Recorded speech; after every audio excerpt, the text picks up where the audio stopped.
Nous allons quand même vous demander de dire l'essentiel de votre message. Merci pour la question.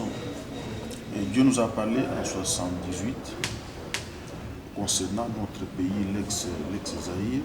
Il nous a aussi parlé de l'Église en général. Et concernant notre pays, sur le plan spirituel d'abord, il nous a dit qu'il choisissait. Il a plu à Dieu de choisir notre pays. Il a plu à Dieu de choisir le peuple congolais. Il nous a dit que pour cela, il nous a dit qu'il va susciter. Parce qu'il nous a parlé en 78, il va susciter beaucoup de serviteurs dans notre pays. Il va remplir de la puissance du Saint-Esprit et puis après il va les envoyer partout dans le monde pour qu'ils aillent prêcher la parole de Dieu avec puissance. C'est la raison même pour laquelle nous sommes beaucoup de Congolais presque partout dans le monde. Si vous arrivez au Canada, vous allez trouver le peuple congolais. Vous êtes en train de prêcher la parole de Dieu. Aux États-Unis, en Angleterre, même en Chine, ils sont déjà arrivés. Donc, ça, une des promesses qu'il nous a dites concernant le peuple congolais. Sur le plan politique, il nous a dit, c'était au moment où Mobutu était encore au pouvoir. Il nous a dit que lui-même,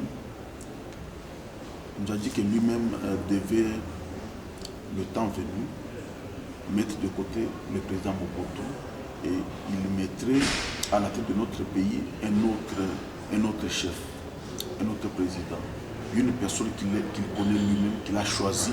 Et pour pas vous couper la parole, je vais vous demander pour éclaircir en fait l'autre président qu'il mettra à la place du président Mobutu. Est-ce le président Kabila ou quelqu'un d'autre? Ce n'est pas à nous de chercher à connaître. Mais il nous a dit seulement ceci, qu'il mettra à la tête du pays un serviteur qu'il a choisi, qu'il a rempli de la puissance du Saint-Esprit, pour qu'il puisse diriger ce pays.